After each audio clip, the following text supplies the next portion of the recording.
Bueno, si quieren, empezamos con la clase.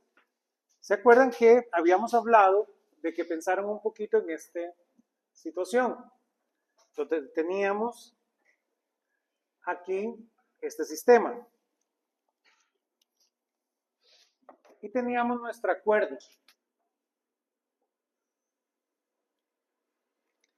la cual en primer orden íbamos a pensar como si fueran aquí unas masitas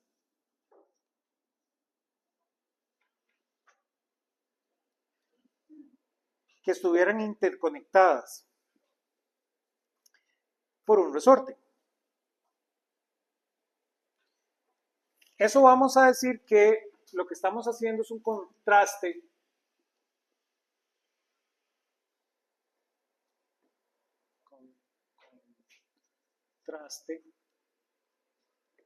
con un sistema discreto.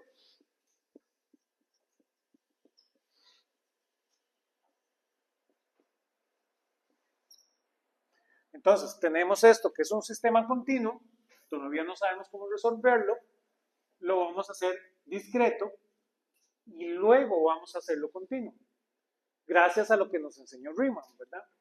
Entonces, por eso es un camino en el cual vamos a seguirlo. Un conjunto de n masas puntuales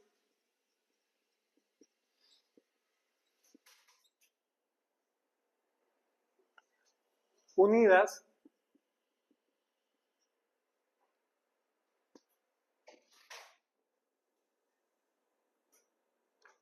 por cuerdas tensas sin masa.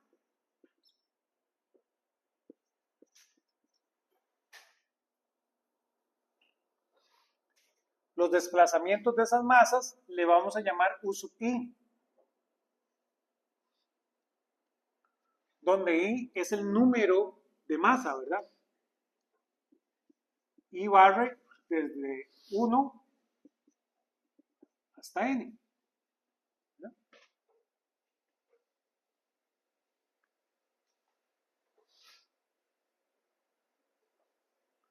Vean que entonces el papel del índice I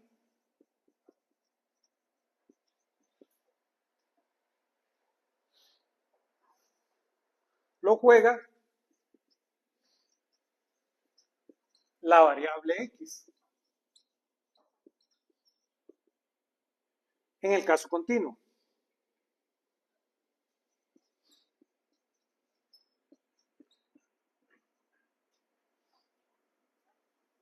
Continuo.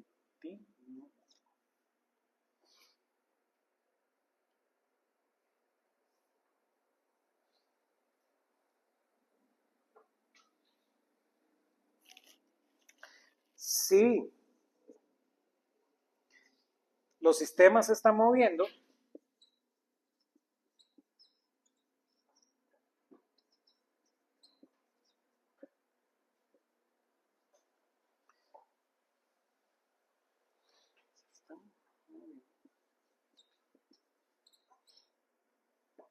U depende del tiempo.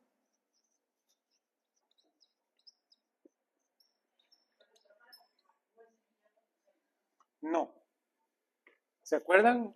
La clase anterior habíamos dicho que U era la función que describía eso.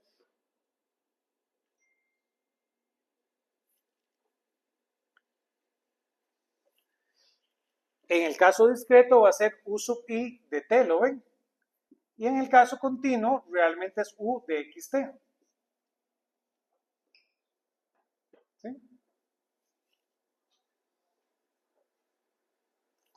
Para el caso discreto, una función de dos variables. Para el caso continuo.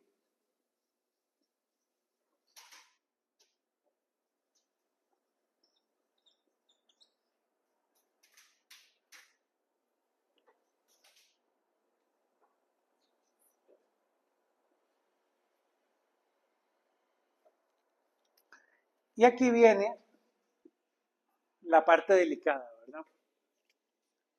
Para el caso discreto,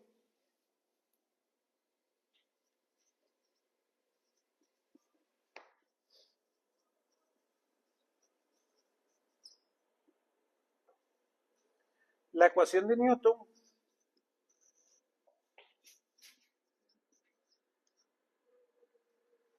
se convierte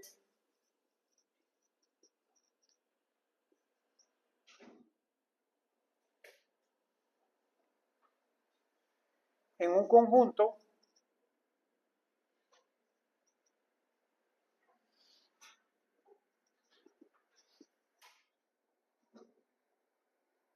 de ecuaciones diferenciales acopladas.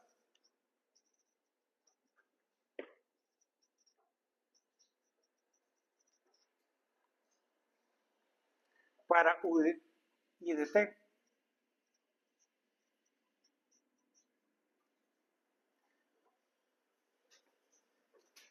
Para el caso continuo,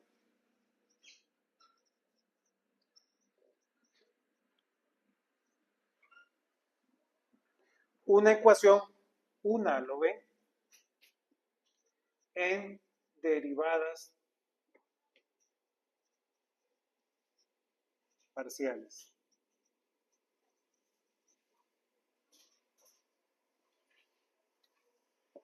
Para U de xt. Entonces esto era lo que les había contado un poquito la clase anterior.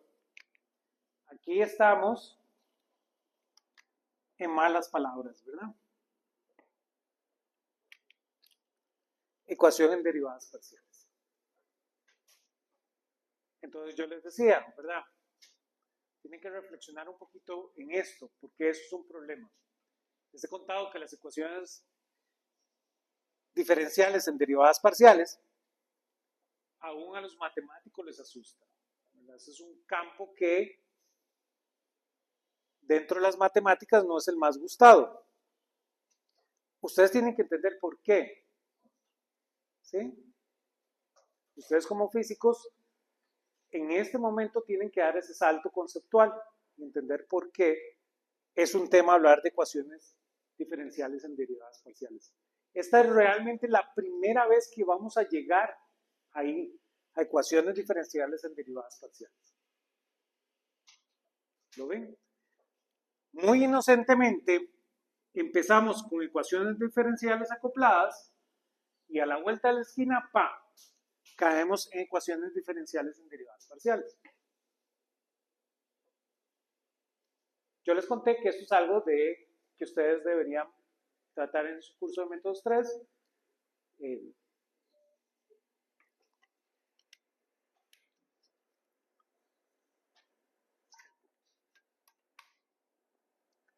Y si no, les recomiendo llevar el curso de posgrado, ¿verdad? Me cae bien ese profesor. De métodos matemáticos. Pero el tema es, así tal vez de una forma sencilla, para no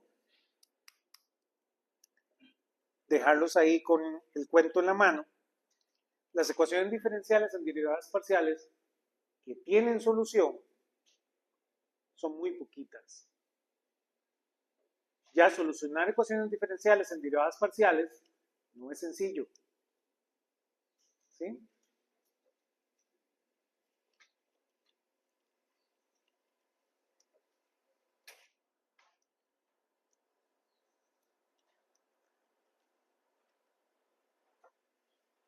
Y tenemos la pequeña suerte que por pura coincidencia, esta ecuación diferencial a la que vamos a llegar tiene solución. ¿Ven cuál es el problema ahí? Pura coincidencia. No, ¿verdad? Para un físico común y corriente, pura coincidencia puede sonarle. Pero para un físico cinturón negro, ¿lo ven? No existe pura coincidencia. ¿Lo ven? Ustedes tienen que tener ese colmillo. No es pura coincidencia porque esta ecuación que vamos a llegar tiene solución. ¿Lo ven? Porque entonces parece muy bonito, parece como, andamos ahí por el bosque, uy, por suerte, esta ecuación diferencial en derivadas parciales sí tiene solución.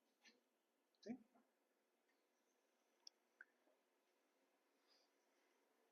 Y se acuerdan que mencionábamos que hay esta tradición en la física de volver las cosas hondas.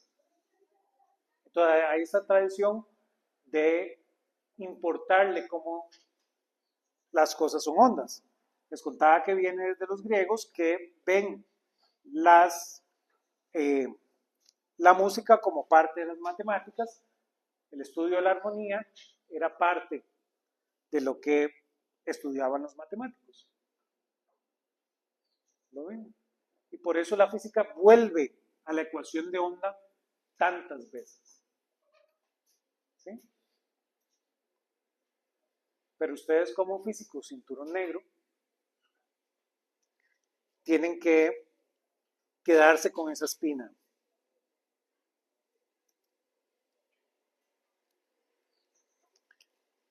¿Todos conmigo?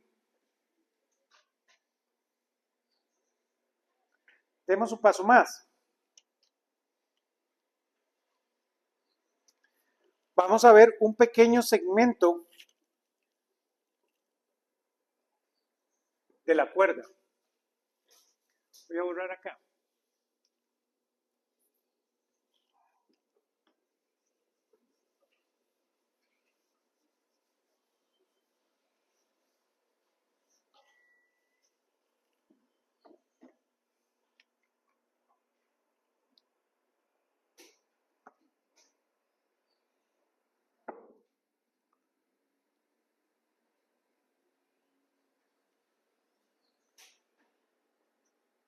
Veamos un pequeño segmento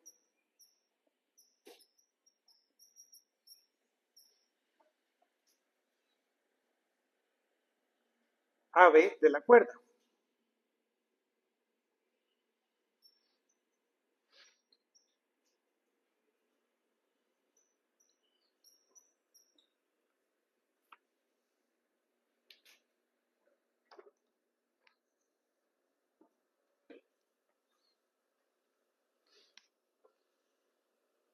Entonces, para este pequeño segmento, vamos a pensar en lo siguiente. Ahí tenemos nuestra cuerda.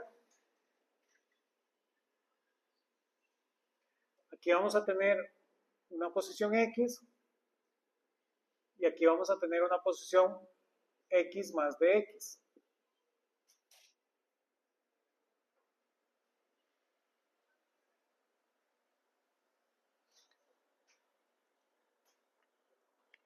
Entonces ahora veamos la cuerda. Vamos a tener lo siguiente. Pensemos que aquí voy a poner mi punto A y aquí voy a poner mi punto B.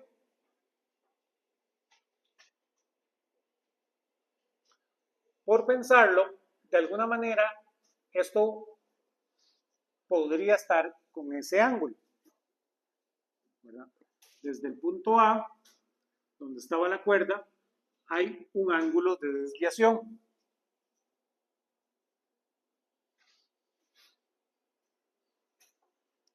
Y claro, donde venga este punto B y la cuerda sigue para allá, aquí ocurre un ángulo más un delta de un ángulo, ¿lo ven?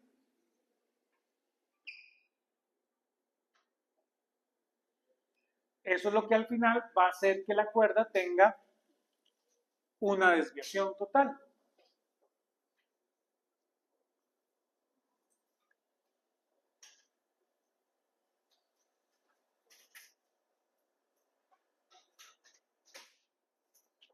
Y claro, voy a tener una fuerza.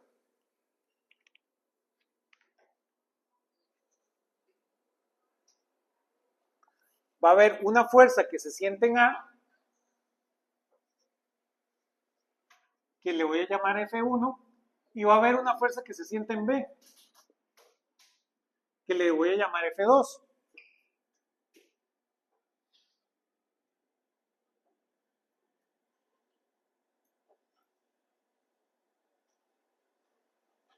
Claramente aquí estamos ignorando la gravedad.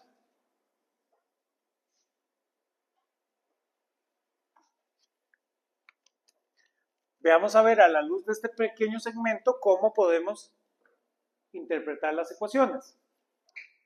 Voy a borrar acá.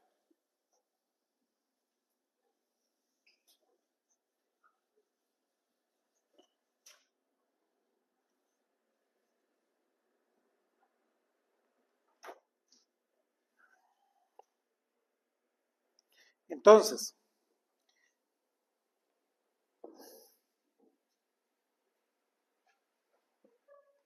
suponemos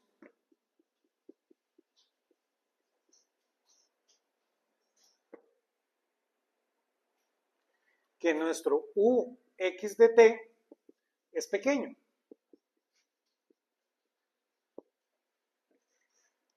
Es decir, la cuerda casi paralela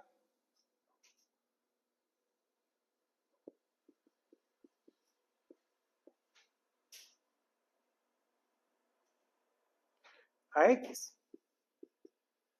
¿Verdad? La cuerda está muy poco movida.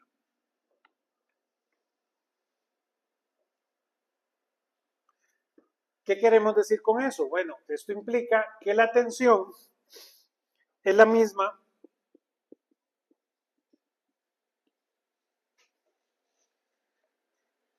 para todo X y T. Nuestra fuerza neta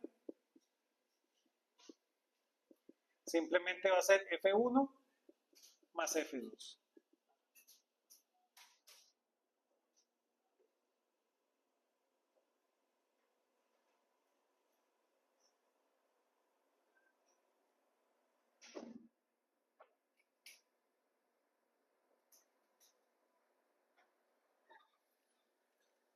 Ahora,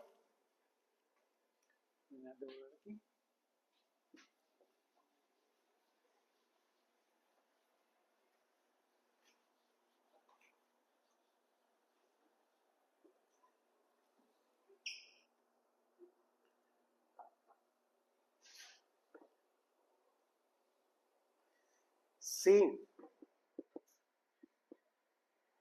phi es el ángulo entre la cuerda y X,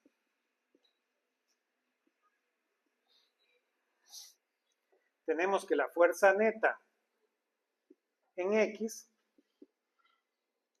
va a ser igual a T por el coseno de psi más de psi menos T por el coseno de psi.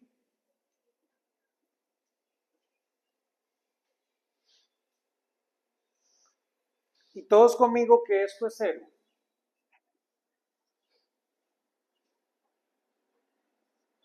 Esto es casi cero, ¿verdad? Pero cambio en Y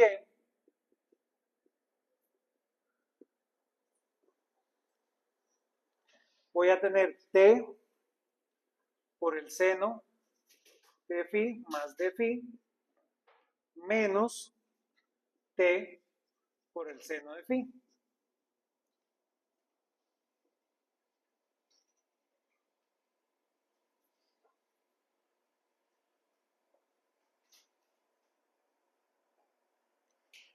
Todos conmigo que esto es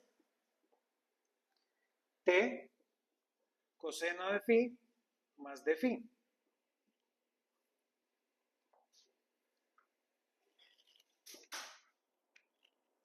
¿Sí? Cuando este ángulo es muy pequeño, estos dos son muy cercanos, ¿verdad?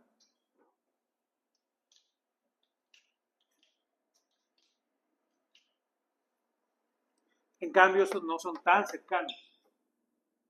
Ustedes ahí aplican sus conocimientos matemáticos y se dan cuenta que da eso. ¿Sí?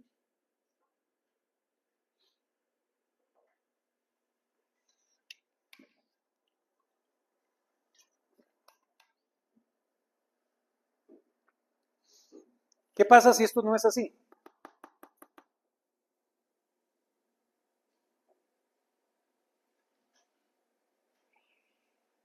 Se separa la cuerda, ¿no? ¿Lo ven? Entonces, la cuerda no tiene esa libertad de ese movimiento. Entonces, sabemos que probablemente cuando usted logra una fuerza neta muy grande, usted separa ese pedazo de la cuerda. O deforma la cuerda, que es lo más probable en primer orden.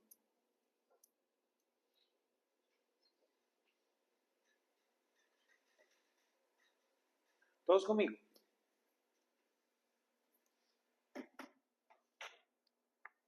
Ya con eso claro,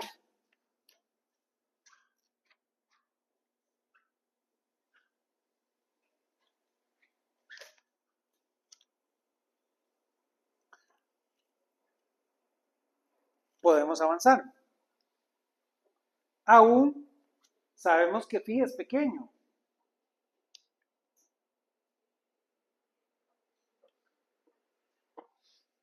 Si phi es pequeño, aún el coseno de phi es algo como 1, ¿verdad?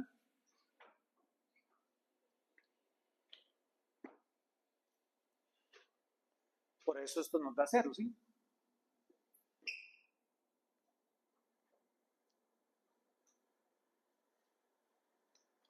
Siendo así, podemos ir más adelante. Voy a borrar acá.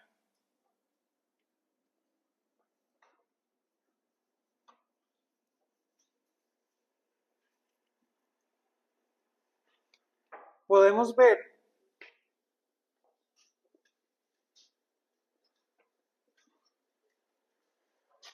a de phi como la derivada parcial de phi con respecto a x de x.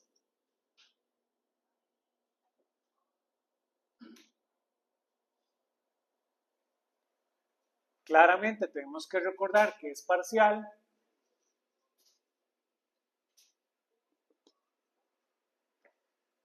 porque nuestro phi de también es función de x y de t.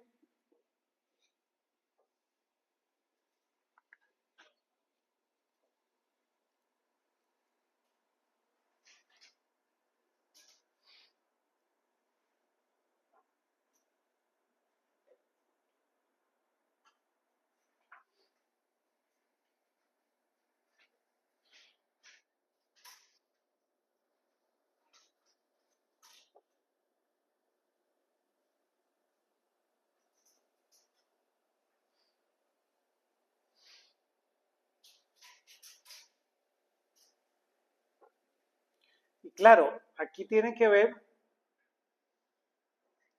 este punto. Vean que phi también es du de x.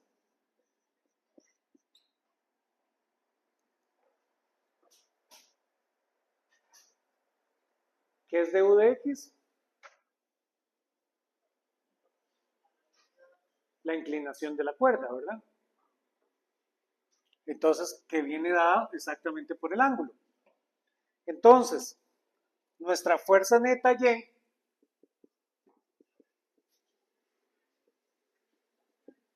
va a ser T por D sí, pero dijimos que D sí es la derivada parcial de sí con respecto a x de x.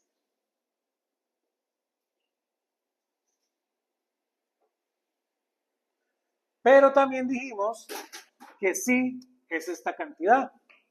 Entonces, esto va a ser igual a t por la segunda derivada en u con respecto a x de x.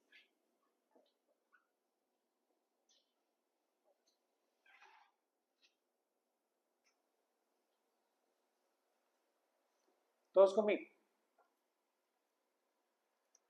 Voy a borrar acá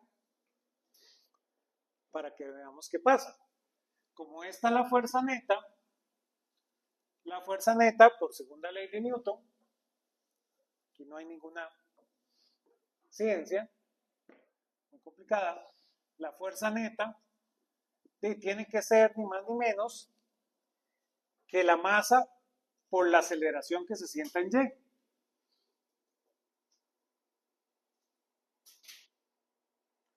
Aquí el tema es saber cuánto es esta masa, porque esta masa es la masa de la sección AB. Entonces, para no olvidar esa parte, vamos a poner aquí la masa de AB, ¿sí?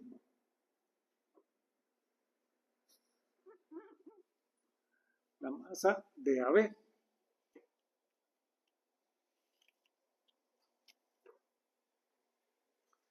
La masa de AB realmente la voy a ver como un mu de X.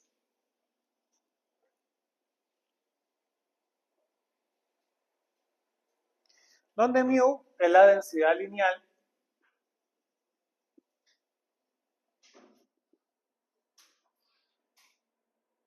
de la cuerda.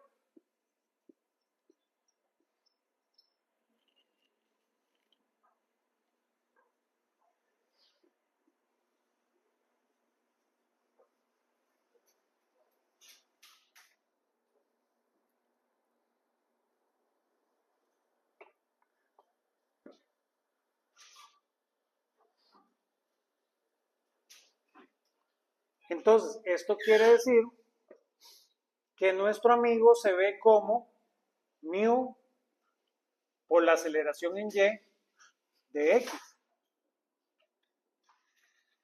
Pero ¿cuánto vale la aceleración en Y? Vean que la aceleración en Y no es más que la segunda derivada de U con respecto a T de X.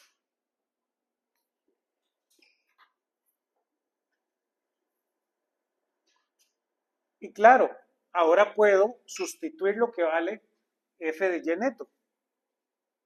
Entonces, sustituyendo F de Y neto, esto implica que T por la derivada parcial en U con respecto a X cuadrado de X tiene que ser igual entonces a mu por la derivada parcial en U con respecto a T cuadrado de X. Y entonces, como no nos están viendo los matemáticos, cancelamos.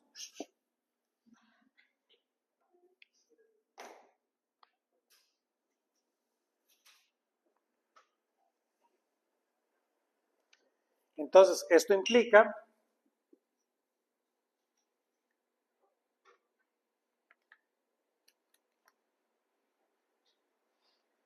que la derivada parcial en U con respecto a T cuadrado tiene que ser igual a C cuadrado de la derivada parcial de U con respecto a T cuadrado. Y esa es la ecuación de onda para una cuerda tensa.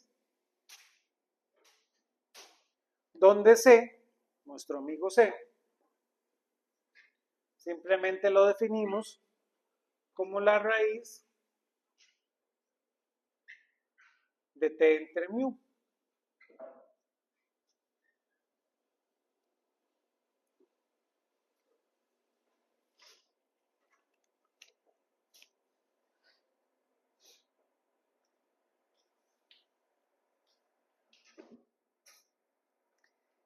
Y esa es exactamente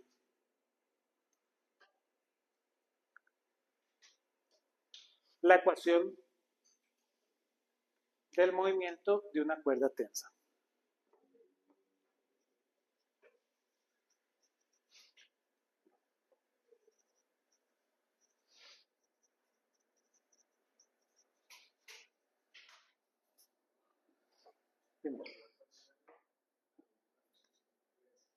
Sí, unas con respecto a X, sí.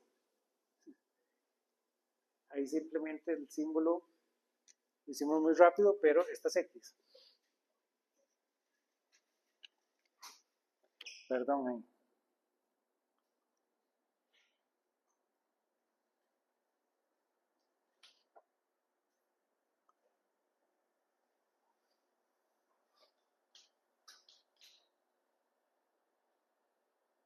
¿Por qué ese cuadrado?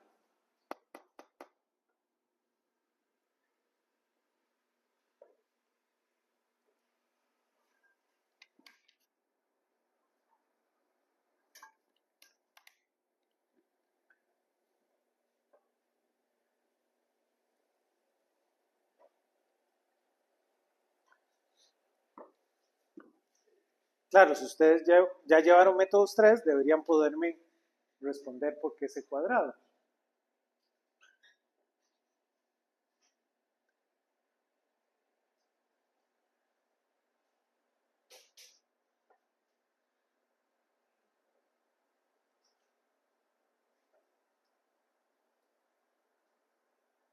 ¿Por qué? ¿Qué les dice a ustedes como físicos?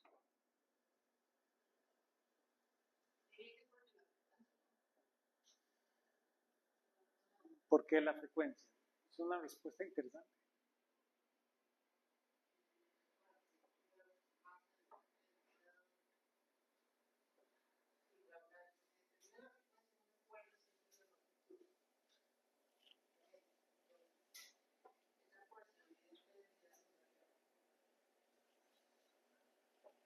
Va por ahí, la respuesta verdadera va por ahí, ¿verdad? Una persona dirá, ay, para que todo sea cuadrado, ¿no? No, esa no es la razón, ¿verdad? La razón va por lo que dijo Diego, ¿verdad? Es un tema de unidades, ¿sí? ¿Lo ven? Realmente usted se da cuenta, ¿verdad? Que ese objeto lo queremos que tenga las unidades correctas.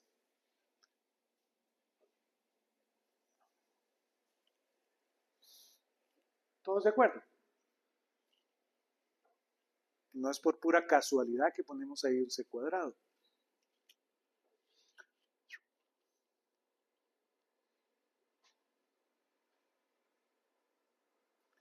Pero esta es la misma ecuación de onda, ¿lo ven?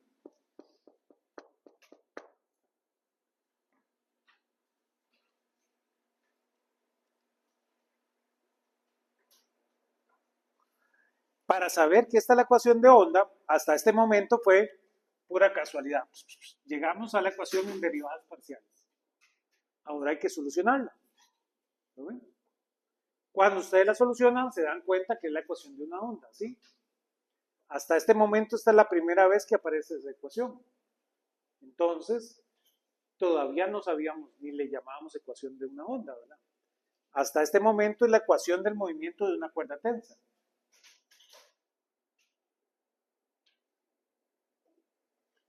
Y esta es la razón por qué la gran mayoría de instrumentos son instrumentos de cuerda. ¿No ven?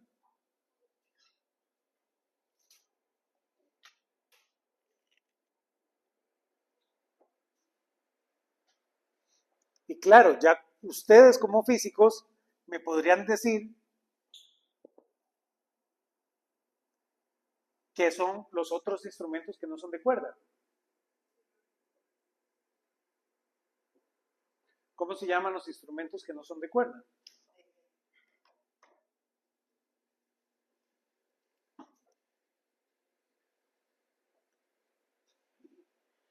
¿Y qué otros más?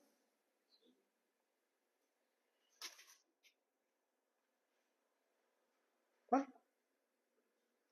Percusión. ¿Qué es un instrumento de percusión?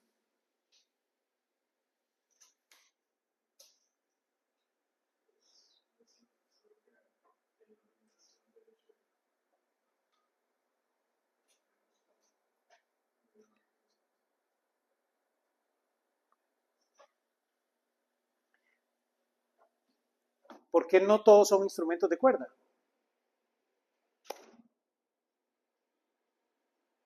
O yo como físico les diría a ustedes, más malvadamente. ¿Lo ven? Bueno, ¿qué otra cosa se mueve como esto?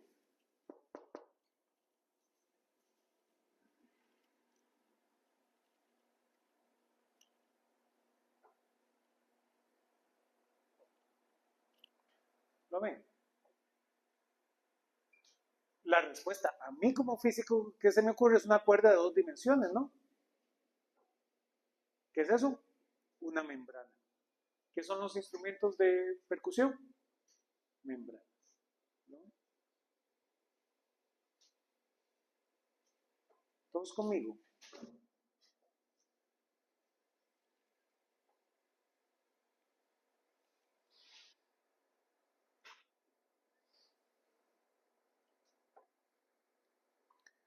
Y claro, ahora quiero que piensen qué son los instrumentos de viento. No los vamos a dejar con la duda, pero la próxima clase lo mencionamos. ¿Qué es un instrumento de viento entonces?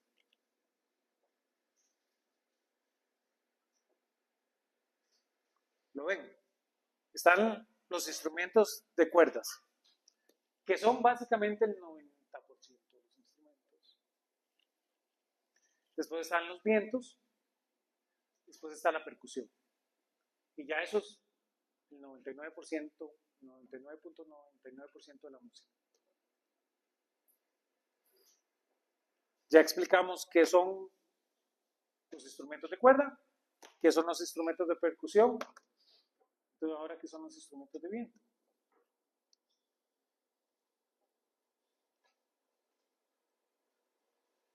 Y eso es el 100% de la música, ¿lo ven? Por más crudo y feo que suene, la física de la música es esta ecuación. Y ya. Claro, usted puede hacer ahí algunos matices, alguna cosa. Los músicos se enojan porque ellos dicen que cantan con el diafragma, ¿verdad? Entonces, para que nos llegue un poco de haters, ¿verdad? Los músicos no cantan con el diafragma. Ustedes no pueden cantar con el diafragma. El diafragma no produce ningún sonido. A menos que usted lo golpee, ¿verdad? Usted podría hacer percusión.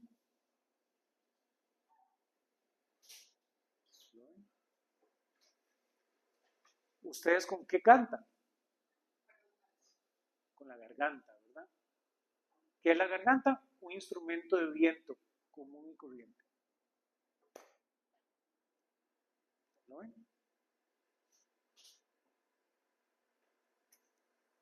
Todos conmigo. Bueno, los dejo pensar en eso. ¿Cómo hacen calzar ustedes una flauta aquí?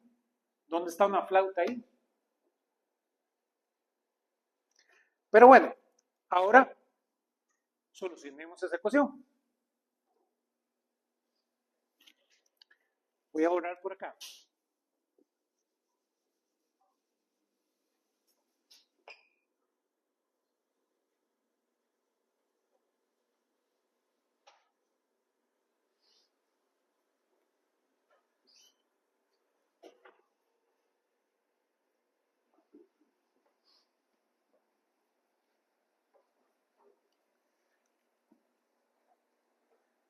Entonces, la ecuación de ondas.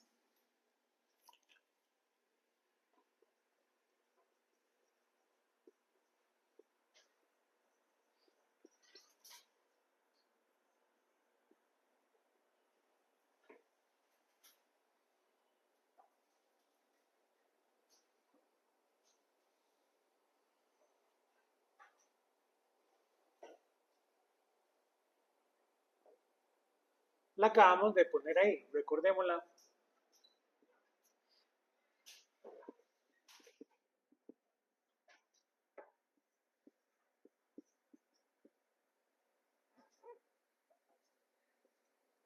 Así rápidamente. Ya nos maravillamos de que es una ecuación diferencial en derivadas parciales. Realmente solo existen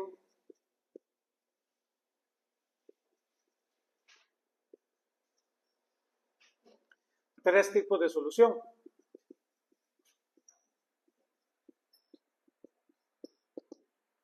Que realmente no son coincidencia, ¿verdad?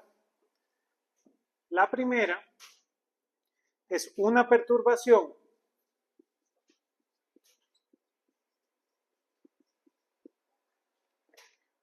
U de xt que viaja rígidamente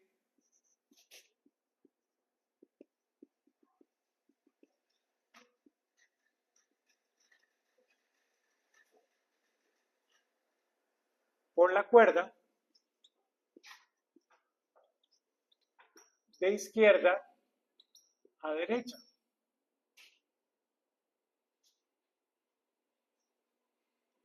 Después, una perturbación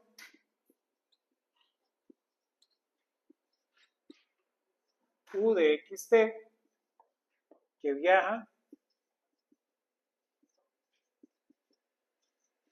rígidamente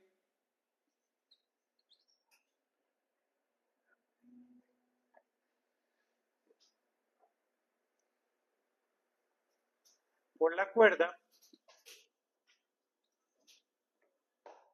de derecha a izquierda.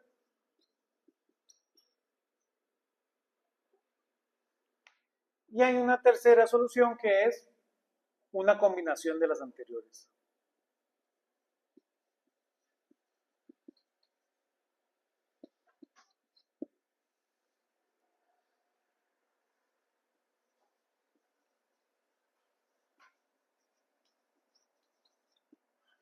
Esas son las tres únicas soluciones, que eso es evidente.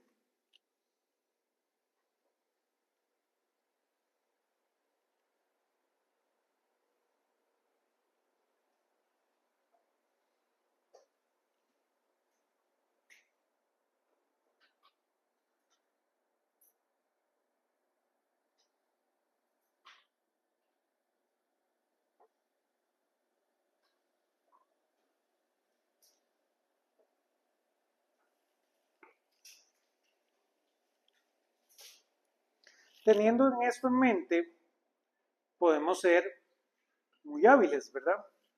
Y pensar en nuevas variables. ¿Qué tal si pensamos en esta variable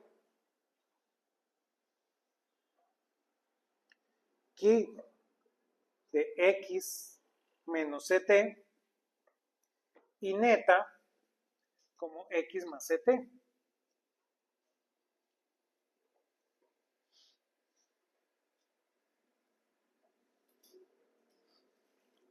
Si hacemos esa sustitución para encontrar la solución, podemos ver cómo la derivada parcial de u con respecto a t cuadrado menos c cuadrado de la derivada parcial de u con respecto a x cuadrado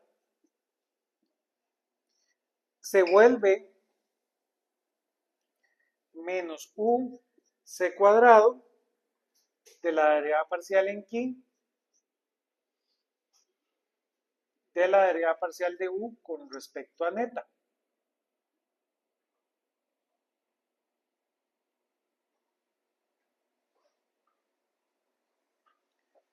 Y esto tiene que ser igual a 0 entonces.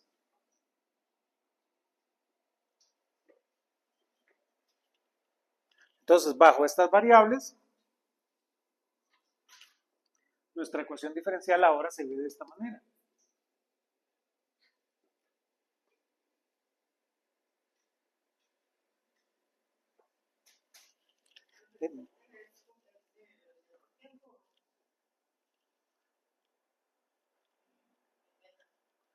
C es esta variable, C. Ya ustedes saben que esa es la velocidad de la onda, ¿sí? Pero en este momento todavía no tenemos idea. Simplemente tiene unidades de velocidad, ¿sí? Pero es esta variable C. Entonces la ecuación de onda se convierte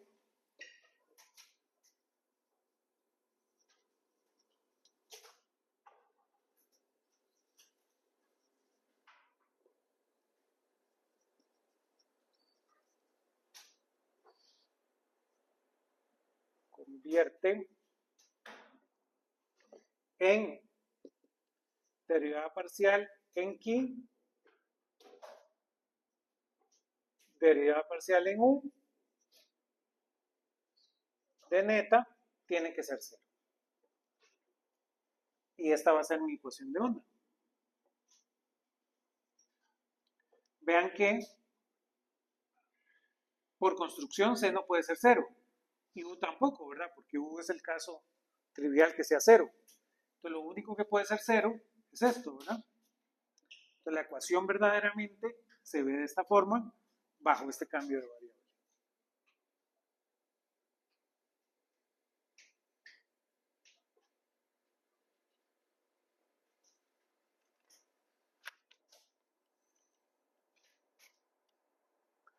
¿Todos conmigo? Sí. Es la misma U. La U no ha cambiado. Simplemente ahora está en nuevas variables, ¿verdad?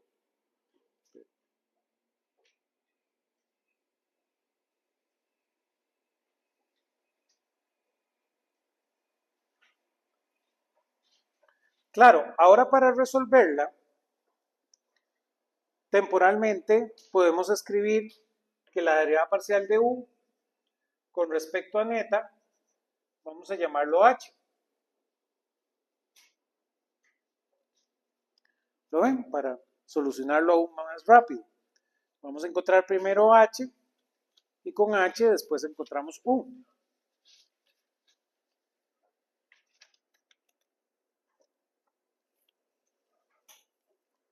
Entonces, hagamos una pequeña parada aquí. Respiremos profundo.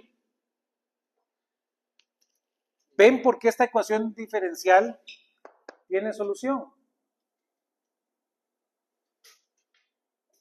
¿Por qué la ecuación diferencial en derivadas parciales más sencilla que puedo escribir? ¿Lo ven? Esto es lo más sencillo que puedo escribir en derivadas parciales. Una función la derivo respecto a una variable primero y después respecto a la otra igual a 0. ¿Lo ven? Entonces, si esto no tiene solución, nadie tiene solución, ¿verdad? Claramente ahí con un juego matemático podemos echar para atrás y mira, se puede escribir de esta manera. Pero realmente la ecuación que estamos resolviendo es esta. Sí, la más sencilla posible. Sabemos que es un sistema que va a producir ecuaciones en derivadas parciales. Decantémoslo a la ecuación más sencilla posible. ¿Sí?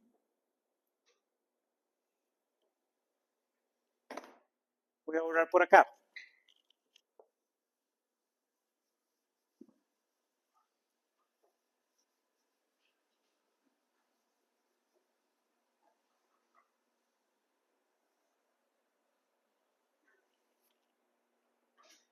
Entonces, así, la derivada parcial de h con respecto aquí va a ser igual a 0. Esto implica que h no depende de aquí.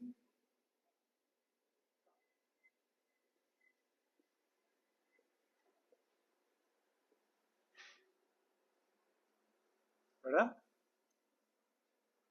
Pero sí de neta.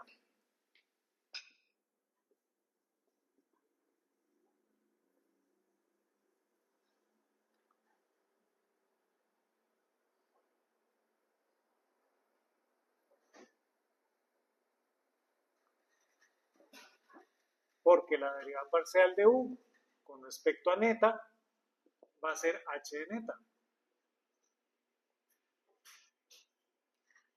Integrando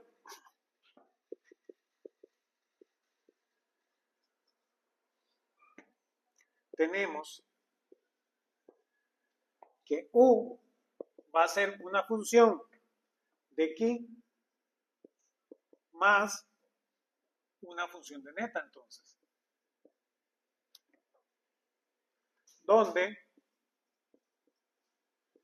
g de neta no es más que la integral de h de neta de neta.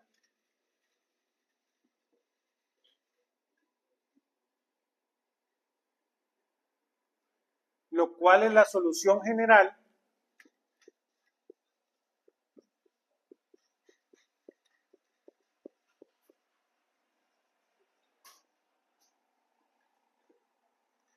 a nuestra ecuación de onda.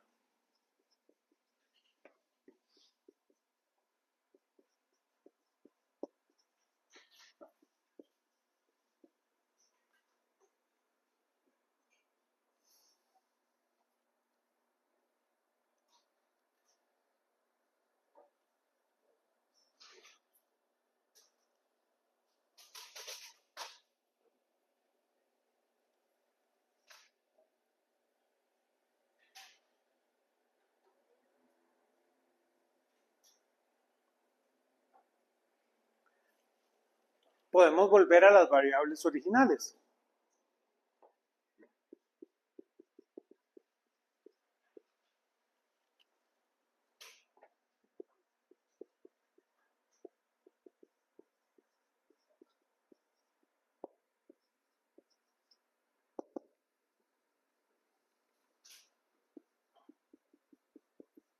Entonces, u de xt no es más que f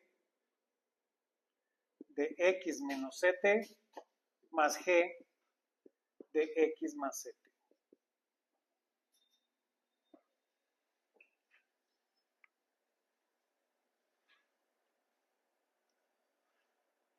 Y esta es la solución de la ecuación de onda.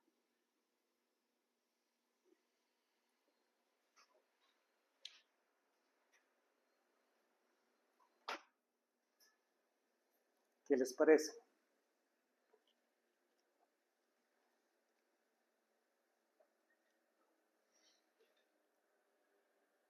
Cualquier cosa que se pueda separar así, nace de una ecuación de onda.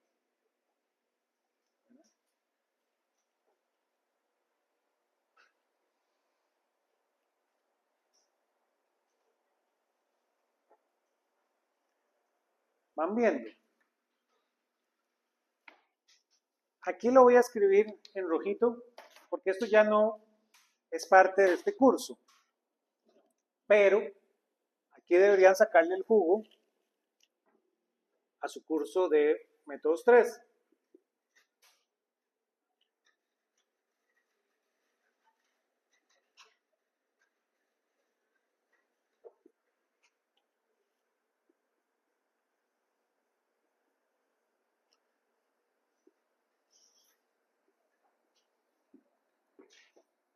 Dicho en cristiano,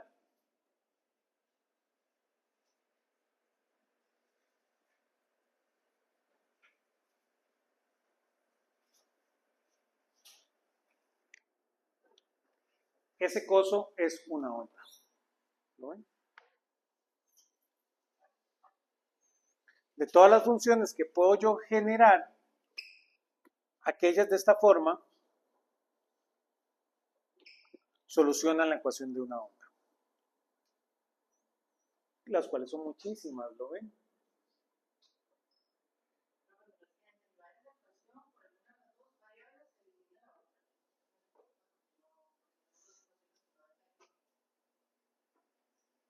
¿Verdad? Es la más sencilla posible.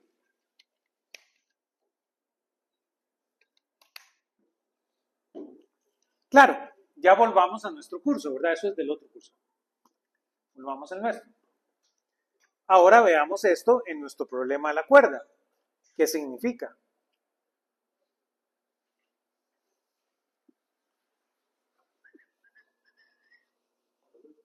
Sí.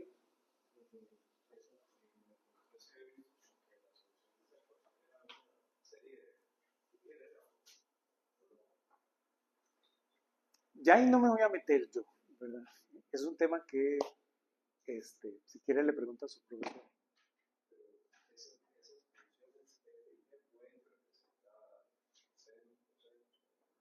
Esa función puede ser cualquier cosa, ¿verdad? Que eso es lo que vamos a ver ahorita.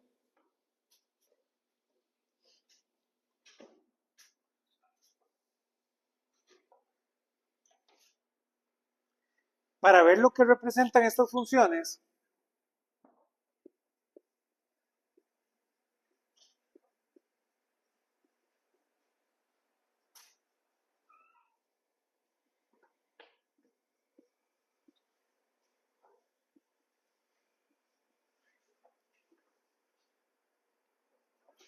consideremos el caso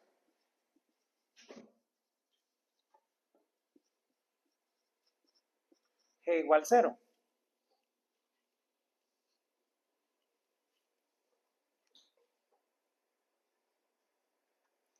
En ese caso, vean que nuestra función u de xt va a ser igual a f de x menos ct.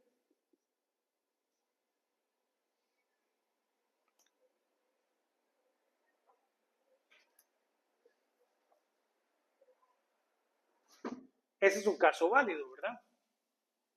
Esto tiene que ser solución. Veamos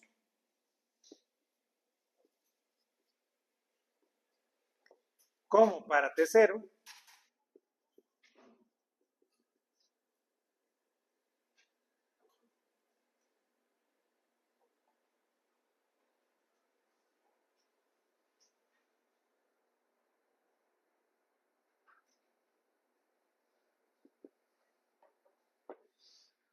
u de x0 no es más que f de x. ¿Lo ven?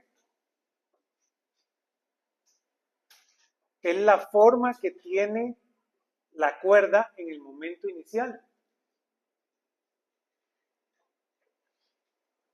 Entonces, esto es como decir que yo tengo aquí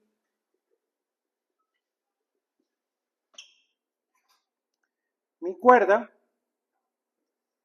y voy a tener aquí de alguna manera una función y después voy a tener aquí otra función y simplemente esta distancia de aquí a aquí es ct. Esto es f de x, esto es f de x menos ct.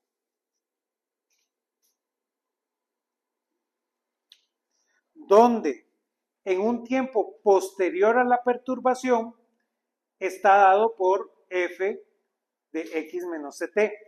Es decir, un viaje rígido hacia la derecha con velocidad c. ¿Lo ven? Entonces, este negativo me da el viaje hacia la derecha.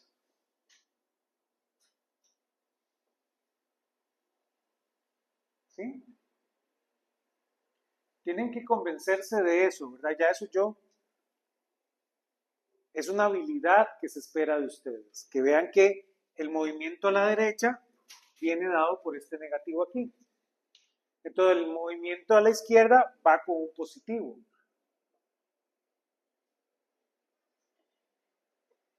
Sí.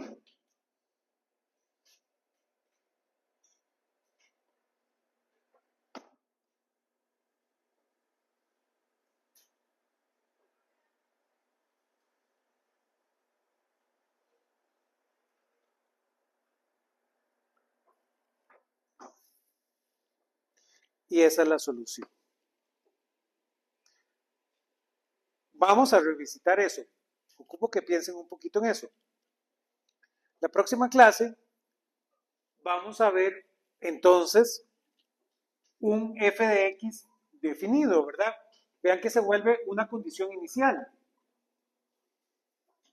Entonces pensemos en la condición inicial más sencilla posible. ¿Cuál es? Ajá.